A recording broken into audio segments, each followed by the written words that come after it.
नमस्कार दोस्तों, कैसे हैं आप सब लोग। दोस्तों, मैं सोहन सिंह अपने YouTube चैनल डियर मैथ्स 81 पर आप सभी लोगों का स्वागत करता हूं। और एक बार पुनः मैं आपके सामने एक शानदार सी वीडियो लेकर प्रस्तुत हूं, जिसका टॉपिक है यूपीएस यानी कि यूनिफाइड पेंशन स्कीम, एकीकृत पेंशन प्रणाली। इसके लिए मैं पहले भी एक वीडियो बना चुका हूं। उस वीडियो में मैंने आपको ये बताया था कि यूपीएस यानी कि यूनिफाइड पेंशन स्कीम के क्या नियम और शर्तें हैं, कौन व्यक्ति यूपीएस को ले सकता है और कौन इसके लिए एलिजिबल नहीं है। ठीक है दोस्तों, उस वीडियो को ध्यान से देखिए। और उसके बाद मैं आज सेकंड वीडियो बना रहा हूं।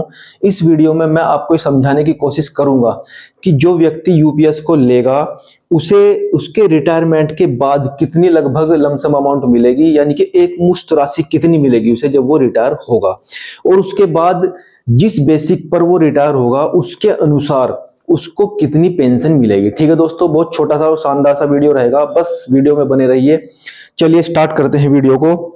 सबसे पहले हम समझेंगे, एक छोटी सी अमाउंट पकड़ेंगे और उस अमाउंट के अकॉर्डिंग हम समझेंगे कि हमें कितनी एक मुश्त राशि यानी कि कितनी लमसम अमाउंट मिलने वाली है। उसके लिए हम क्या करते हैं, छोटा सा मैंने सब कुछ पहले लिख लिया है। लमसम अमाउंट यानी कि जो हमें यूपीएस, जो भी कर्मचारी यूपीएस को ग्रहण करेगा उस व्यक्ति को उसके रिटायरमेंट के बाद तुरंत कितनी लमसम अमाउंट मिलेगी, आज हम उसका थोड़ा सा कैलकुलेशन समझेंगे। और जिस वक्त आप रिटायर होंगे, यदि आप यूपीएस लेते हैं, ठीक है दोस्तों, सबसे पहले मैं आपको चीज बता देना चाहता हूं, मैं इस वीडियो को बना जरूर रहा हूं, लेकिन मेरा उद्देश्य बिल्कुल नहीं है कि आप यूपीएस को सपोर्ट करें। मैं हमेशा ही चाहता हूं कि सरकारी कर्मचारियों को ओपीएस सरकार दे और उसके बारे में विचार करे एक बार पुनः। ठीक है दोस्तों, चलिए वापस आते हैं। उस लमसम अमाउंट को कैलकुलेट करने के लिए हम क्या करते हैं दोस्तों, हम मान लेते हैं कि हमारा जो बेसिक पे है वो बेसिक पे है 45,000 रुपए। जिस वक्त आप रिटायर होंगे उस वक्त के बेसिक पे को ही मैं लमसम यानी कि लगभग मैं मान के चल रहा हूं, वो कितना है 45,000 रुपए। और फिलहाल का जो डीए है, क्योंकि फिलहाल जो डीए का परसेंटेज चल रहा है वो 53% है, 53%, तो यहीं से लेके चलते हैं हम अपना। जो व्यक्ति फिलहाल के टाइम में होगा उसका जो डीए है वो 53%। अब हम क्या करेंगे, देखो जो डीए है वो आपके बेसिक पे पर निकलता है, तो मैं क्या कर रहा हूं, अपने बेसिक पे को यानी कि 45,000 का 53% निकालेंगे, तो 45,000 गुना 53 और प्रतिशत का मतलब बटे में से होता है। आप इनकी कैलकुलेशन करेंगे तो कैलकुलेशन करने के बाद आपको एक राशि मिलेगी जो है 23,850 रुपए। ये है आपका डीए और ये है आपका बेसिक। आपको पता है कि बेसिक और डीए दोनों ही मिलाकर उसका हमें 10% निकालना पड़ेगा, क्योंकि यही हमारा कंट्रीब्यूशन होगा जो यूपीएस में हमें डालना है। यानी कि जो यूपीएस का खाता होगा, जिस तरह एनपीएस में प्रान नंबर होता है उसी तरह यूपीएस का भी एक खाता बनेगा। उस यूपीएस में हमारा जो कंट्रीब्यूशन होगा मेरे दोस्तों वो होगा 10%। लेकिन 10% निकालने के लिए हम क्या करते हैं, बेसिक और डीए को ऐड करेंगे। बेसिक हमारा हमने माना हुआ है 45,000 रुपए, जो हमने डीए कैलकुलेट किया है वह 23,850 रुपए। इन दोनों को आप ऐड करेंगे तो ऐड करने के बाद एक नई राशि आपको मिली है जो है 68,850 रुपए। इसका आप 10% निकालेंगे तो एक जीरो कैंसिल हो जाएगी आपकी। ठीक है, तो यहां से जो आपका 10% अमाउंट आया है वो आया 6,885 रुपए। ये वो अमाउंट है जो इस कंडीशन में जब आपका बेसिक पे कितना होगा 45,000 रुपए और डीए आपका है 53%, तो इस स्थिति में जो आपका कंट्रीब्यूशन है जो यूपीएस के अकाउंट में जाएगा वो होगा 6,885 रुपए। ठीक है दोस्तों, अब लमसम अमाउंट निकालने के लिए छोटा सा टेबल से समझ लीजिए, वो लमसम अमाउंट निकलता कैसे है उसका एक छोटा सा फॉर्मूला है। फॉर्मूला मैं यहां लिख देता हूं, आप इसे समझना। जब आप लमसम अमाउंट निकालेंगे यानी कि एक मुश्त राशि आपको कितनी मिलेगी,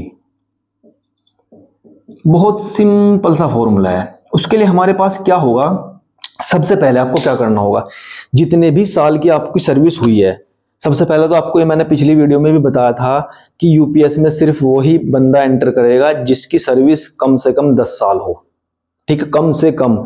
अगर 10 साल से कम आपकी सर्विस है तो आप यूपीएस में एंट्री नहीं मारेंगे, नो एंट्री आपकी हो जाएगी। ठीक है दोस्तों, तो लमसम अमाउंट निकालने के लिए हम क्या करेंगे, अपनी सर्विस, जो भी हमारी सर्विस है वो 10 साल से ऊपर होनी चाहिए, 11-12 जितनी भी होगी, ऊपर कितनी भी है। ठीक है, तो हम उसे छमाई में बदल लेंगे। सबसे पहले अपनी सर्विस को हम छमाई में कन्वर्ट करेंगे कि जितने साल की हमारी सर्विस है उसमें कितनी छमाई बन रही है। जैसे आपकी सर्विस 10 साल की है तो आपकी सर्विस में टोटल छमाई होंगी 20, 10 दूनी 20, क्योंकि एक साल में 2 छमाई होती है।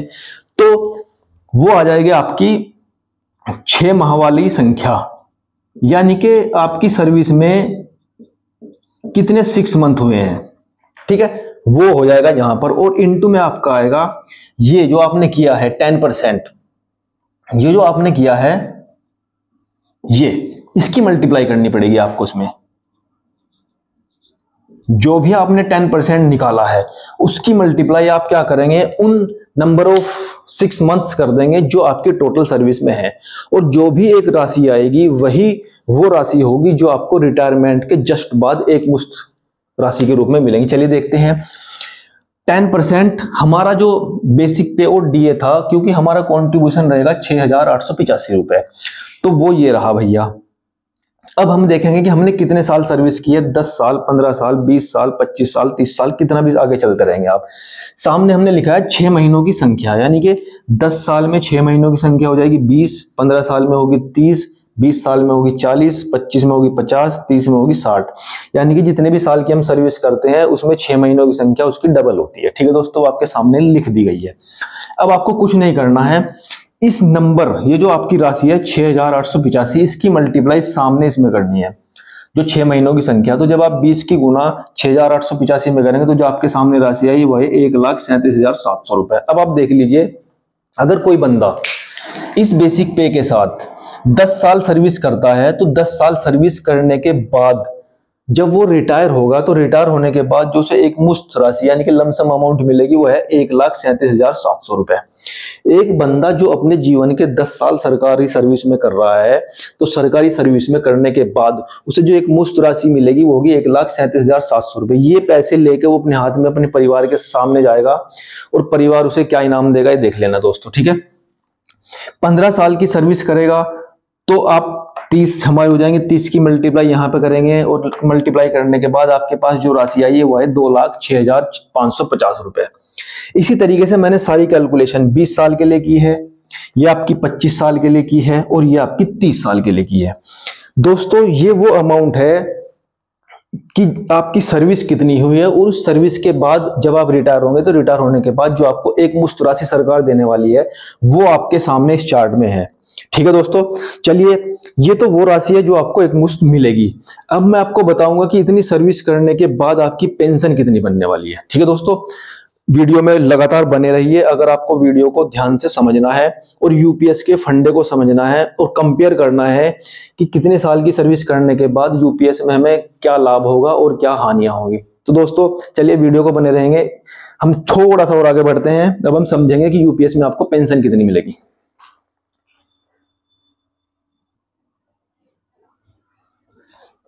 चलिए दोस्तों वीडियो में थोड़ा सा और आगे बढ़ते हैं। अभी आपने देखा कि जो व्यक्ति 10 साल के बाद रिटायर होगा तो उसकी एक मुश्त राशि यानी कि लमसम अमाउंट उसे कितने मिलेगी। अब हम समझेंगे कि रिटायर होने के बाद लमसम अमाउंट तो जो मिलनी है मिल जाएगी, लेकिन उस व्यक्ति की पेंशन कितनी बनेगी। पेंशन का सरकार ने एक अलग से फॉर्मूला बनाया है, उस फॉर्मूले को पहले ध्यान से देख लीजिए वो है क्या। फॉर्मूला आपके सामने लिख दिया गया है कि पेंशन आपको इस फॉर्मूला के आधार पर मिलेगी। फॉर्मूला कुछ ऐसे है, P/2 इंटू Q/300 यानी कि 300 इंटू IC/BC। अभी ना समझते हैं कि ये P क्यों IC/BC है क्या। आप कुछ नहीं है, ध्यान से समझ लीजिए, बस इंग्लिश के कुछ शब्द हैं, अभी ना सिंपल करते हैं। इस फॉर्मूले जो आपकी P है वो है बेसिक पे। जब आप रिटायर होंगे तो रिटायर होने के बाद आपकी बेसिक पे क्या बनेगी। ठीक है दोस्तों, बेसिक पे के बाद आप चाहते हैं Q का मतलब है सेवा में आपने कितने महीने काम किया है। यानी कि आपने अगर 11 साल काम किया है तो उस 11 साल में कितने महीने होंगे, तो 11 गुना 12 करेंगे क्योंकि एक साल में 12 महीने होते हैं। ठीक है दोस्तों, तो जितने भी साल आपकी सर्विस रहेगी उस सर्विस में आपने कितने मंथ काम किया है उस मंथ को हम कहेंगे Q। इसके बाद होगा IC और BC। ने बहुत ध्यान से समझना IC और BC क्या होते हैं। IC का मतलब होता है इंडिविजुअल कॉर्पस, यानी कि जब आपके अकाउंट से जब आप सर्विस में होंगे उस समय आपके बेसिक और जो आपका डीए होगा उस डीए का जो 10% और 10% आपके अकाउंट से कटा और 10% उसमें सरकार ने डाला, तो वो जो टोटल 20% आपके एक यूपीएस के अकाउंट में गया है तो वो जो होगा वो आपका होगा इंडिविजुअल कॉर्पस। कुल मिलाकर 10% हिस्सा आपका रहेगा और 10% रहेगा सरकार का। उस इकट्ठे पैसे को हम कहेंगे इंडिविजुअल कॉर्पस। इसके अलावा एक होगा बीसी। बीसी का मतलब होता है बेंचमार्क कॉर्पस। बेंचमार्क कॉर्पस क्या होगा, सरकार ने हर साल पर, जैसे आपने 10 साल की सर्विस की है तो 10 साल की सर्विस पर सरकार ने एक फिक्स अमाउंट कर दिया, एक बेंचमार्क बना दिया कि अगर आप 10 साल की सर्विस दे रहे हैं तो आपके अकाउंट में अगर इतना पैसा है, आपके अकाउंट में इतना पैसा है तो आपकी पेंशन कितनी बनेगी। एक फिक्स पॉइंट कर दिया कि 10 साल के लिए बेंचमार्क इतने पैसे का रहेगा, 11 साल के लिए इतना रहेगा, 12 के लिए इतना रहेगा। ठीक है दोस्तों, उसे कहेंगे आप बेंचमार्क। ये वो अमाउंट होगी जो सरकार सर्विस के अकॉर्डिंग फिक्स करेगी कि इस बेंचमार्क तक आप अपने इंडिविजुअल कॉर्पस को ले जा सकते हैं। ठीक है दोस्तों, चलिए इस फॉर्मूले पर अपन समझते हैं। अगर किसी व्यक्ति की सेवा 25 वर्ष हो गई हो, कितने साल, अगर एक व्यक्ति ने पूरे 25 साल की सर्विस कर ली है तो क्या होगा। हमने ये भी मान लिया है कि उसका जो इंडिविजुअल कॉर्पस है उसमें 50 लाख रुपए जमा हो गए हैं। कितने, 50 लाख। और हमने ये एज्यूम कर लिया है कि उसका जो बेंचमार्क था वो भी 50 लाख था, यानी कि जितना सरकार ने 25 साल के लिए एक बेंचमार्क फिक्स किया था कि आपके अकाउंट में इतना पैसा होना चाहिए, तो वो भी 50 लाख है और आपने जमा भी उतना ही कर दिया है, तो उस व्यक्ति की पेंशन कितनी बनेगी। चलिए समझते हैं। देखिए, पेंशन का फॉर्मूला आपका वही रहेगा। हम पेंशन, कौन सी पेंशन, यूपीएस वाली, P/2। हमने बेसिक पे अभी क्या मानना हुआ था, अभी हम जो क्वेश्चन कर रहे थे पीछे वो था आपका 45,000, अपॉन हो जाएगा मेरे दोस्तों 2 इनटू उस व्यक्ति ने 25 साल सर्विस की है। कितने साल, 25 साल सर्विस की है, और गुणा 12, क्योंकि एक साल में 12 महीने होते हैं, आप गुणा करेंगे तो 12 पंजे 60, 6 12 दून 24 और 6 30, तो 300 महीने कंप्लीट हो गए आपके। तो यहां आएंगे नंबर ऑफ मंथ्स, जितने मंथ्स आपने काम किया है, और अपॉन में 300, ये है फॉर्मूला। ये फॉर्मूला एक्चुअली में जो 300 आया यहीं से आया है, क्योंकि सरकार ने 25 साल तक ही से फिक्स कर दिया है। मल्टीप्लाई आईसी आपने कितना माना है, 50 लाख, 3 4 5 6, और जो आपका बेंचमार्क है वो भी है 50 लाख। धीरे धीरे समझिए, आपके मन में प्रश्न आएगा कि अगर हमारा इंडिविजुअल कॉर्पस इससे कम होगा तो क्या होगा, इससे ज्यादा होगा तो क्या होगा, वो भी समझेंगे। फिलहाल आप छोटी सी शुरुआत है, ध्यान से समझ लीजिए। हमारा बेसिक पे था 45,000 अपॉन में 2 इंटू हमने 25 साल सर्विस को दिए हैं तो 300 मंथ हो गए, अपॉन में 300 इंटू हमारा आईसी भी 50 लाख था और हमारा बीसी भी 50 लाख था। तो ये तो आपका कैंसिल हुआ, 300 से 300 कैंसिल हुआ। 45,000 को अब 2 से डिवाइड करेंगे तो 22,500 रुपए, ये होगी आपकी पेंशन। जब आप 25 साल की सर्विस सरकार को दे देंगे और देने के बाद आप सरकार के वो सारे नॉर्म्स पूरे कर रहे हैं जो वो चाह रही है, क्या नॉर्म्स, कि 50 लाख ही आपका बेंचमार्क है कॉर्पस और 50 लाख ही आपने इंडिविजुअल कॉर्पस में जमा कर दिए हैं, तो इस स्थिति में आपकी जो पेंशन मेरे दोस्तों बनेगी वो बनेगी 22,500 रुपए। अगर आप इसी कंडीशन में, यानी कि आपका बेसिक पे 45,000 है, आपका कॉर्पस भी कंप्लीट हो रहा है, आपका कॉर्पस भी कंप्लीट हो रहा है, लेकिन आपकी सेवा है 15 साल, आपकी सेवा है मात्र 15 साल की, तो फॉर्मूला भी वही रहेगा। उस स्थिति में आपकी पेंशन देखो क्या होगी, P/2, यानी कि 45,000/2 गुणा 15 साल में कितने छमाही होंगे, 15 गुणा 12 करेंगे आप तो 12 पंजे 60, 6 12 1 12 और 6 हो जाएंगे 18, यानी कि 180 मंथ आप काम करेंगे 15 साल में, तो 180 बटे हो जाएंगे आपके 300।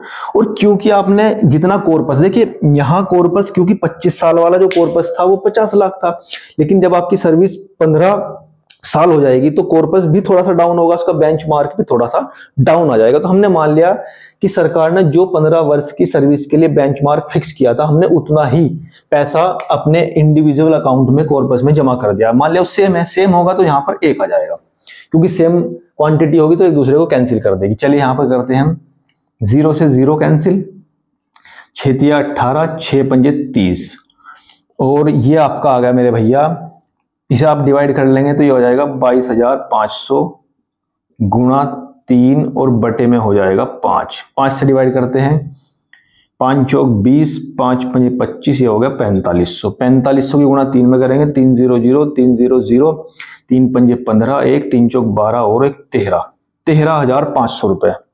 अगर कोई सरकारी कर्मचारी अपने वो सभी नॉर्म्स पूरे कर रहा है जो यूपीएस के अंदर सरकार चाह रही थी, उस स्थिति में अगर वो 15 साल सर्विस करता है तो 15 साल की सर्विस करने के बाद उस भैया को मिलेंगे 13,500 रुपए। ठीक है दोस्तों, अपनी वीडियो को धीरे धीरे आगे बढ़ाते चलेंगे, उन सारी कंडीशंस को समझेंगे कि यूपीएस में किस कंडीशन में हमें कितनी पेंशन मिलेगी। ठीक है दोस्तों, थोड़ा सा और आगे चलते हैं, थोड़ा सा और आगे बढ़ेंगे।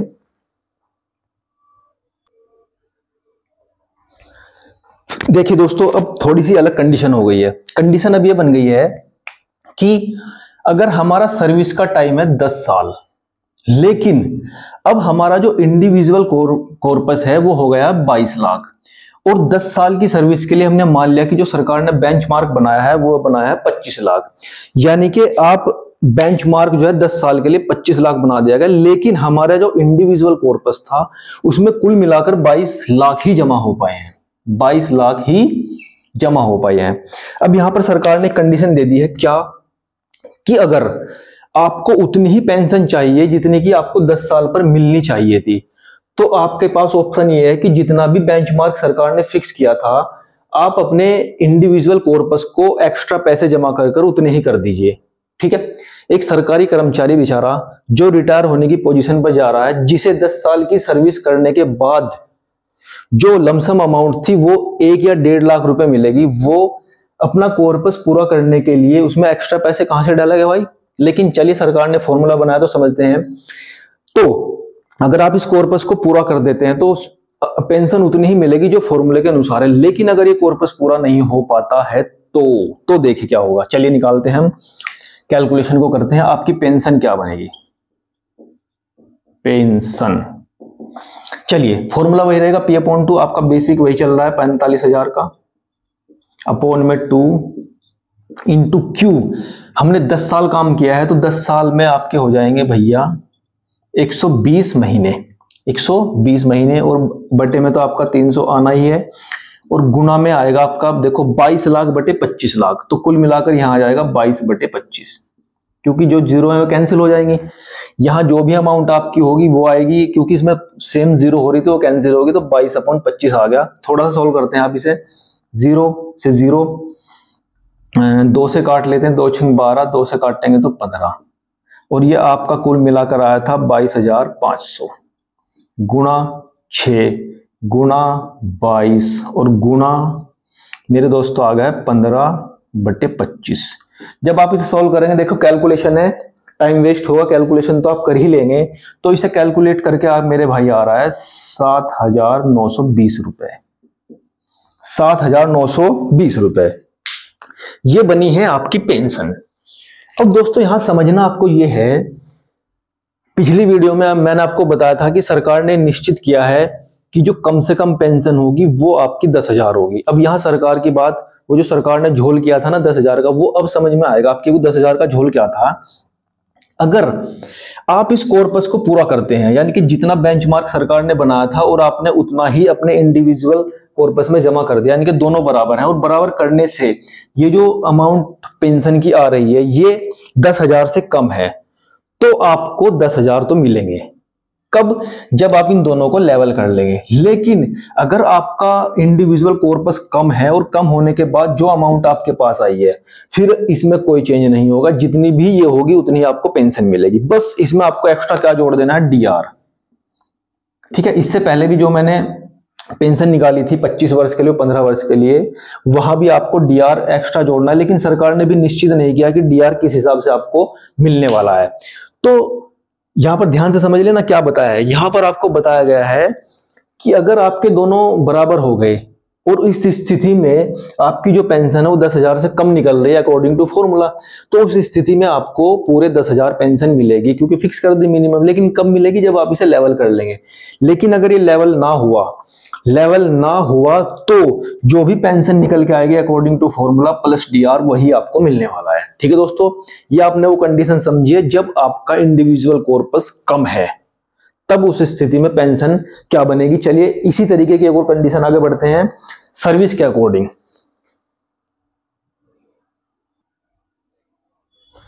चलिए दोस्तों, एक और कंडीशन लेकर आपके सामने आ गया हूं।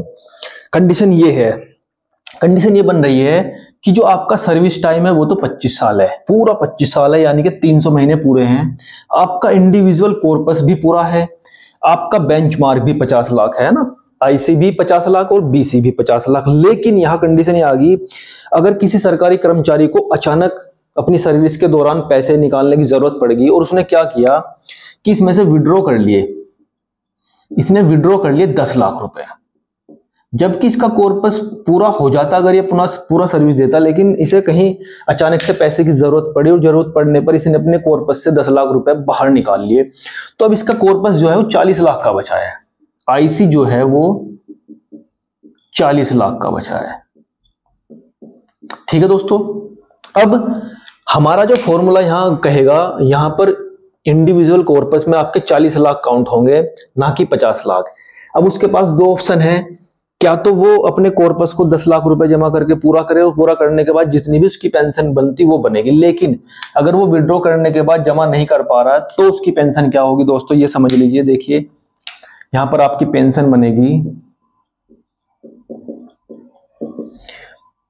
हमारा बेसिक वही चल रहा है, बेसिक आपका जो भी होगा वो चलता ही रहेगा, अपॉन यहां पे 300/300 आएगा, यहां पर हो जाएगा 40/50, क्योंकि आईसी आपका 40 लाख है और ये 50 लाख है। 300 से 300 डिवाइड, और ये आपका आगे मेरे भाई 22,500 कर देते हैं इसे, डिवाइड करने के बाद जो आएगा, और गुणा ये आ जाएगा 4 और बटे हो जाएंगे मेरे भाई 5 से डिवाइड कर देते हैं, 5 चौक 20, 5 पंजे 25, तो डिवाइड करने के बाद आ जाएगा 4,500 और गुणा हो जाएंगे 4, 4.5 चौक चलेंगे, आपका हो जाएगा 18, नहीं हाँ 18, सॉरी पूरा 18 हो जाएगा, 18,000 रुपए प्लस आपका डीआर।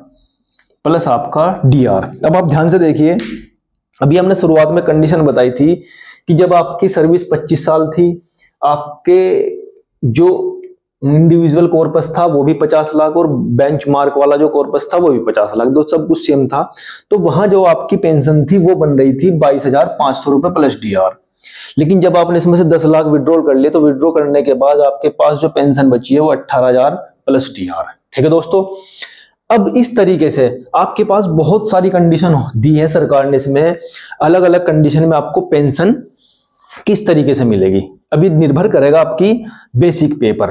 ठीक है दोस्तों, तो मैंने एक छोटा सा प्रयास किया है आपको कि अगर कोई व्यक्ति यूपीएस को लेगा, यूपीएस लेने के बाद उसे कितने समय की सर्विस के बाद कितनी लमसम अमाउंट मिलने वाली है, यानी कि एक मुश्त राशि कितनी मिलेगी, और रिटायरमेंट होने के बाद किस कंडीशन में उसकी क्या पेंशन बनेगी, उसका एक छोटा सा चार्ट मैंने आपको समझाया है। उम्मीद और आशा करता हूं कि आपकी समझ में आया होगा। ठीक है दोस्तों, बस यहाँ पर छोटी सी बात ये ध्यान रखनी है कि सरकार ने जो पहले एनपीएस हमें दिया था और ये यूपीएस है, यूपीएस में जो हमारा पैसा जमा होगा, अब पता नहीं सरकार उसे कहां लगाएगी, लेकिन हमारी पेंशन का क्या रूप होगा वो आपके सामने है। ठीक है दोस्तों, मैं तो सरकार से एक बार पुनः गुजारिश करता हूं कि एनपीएस और यूपीएस जो कर्मचारियों के लिए है वो एक अभिशाप की तरह है। सरकार इसे बदलने का प्रयत्न करे, प्रयत्न क्या करे, बल्कि बदल ही सकती है, अगर वो चाहे तो क्या नहीं कर सकती, क्योंकि सरकार जो है वही तो लागू करेगी इसे। तो सरकार को सोचना चाहिए, एक बार पुनः विचार करना चाहिए कि वो कर्मचारियों को ओपीएस दे दे, ताकि उनका जो जीवन है रिटायरमेंट के बाद वो सिक्योर हो जाए और वो दर बदर की ठोकरें ना खाए। ठीक है दोस्तों, चलिए मेरे छोटे से प्रयास को सफल आपने बनाया। अगर आपको वीडियो अच्छा लगे तो कमेंट बॉक्स में कमेंट जरूर करिएगा, और यूपीएस से संबंधित अगर कोई आपकी क्यूरी होगी तो वो भी कमेंट बॉक्स में बताइए, मैं उसका सॉल्यूशन करने का प्रयास करूंगा। ठीक है दोस्तों, नमस्कार, धन्यवाद, गुड बाय।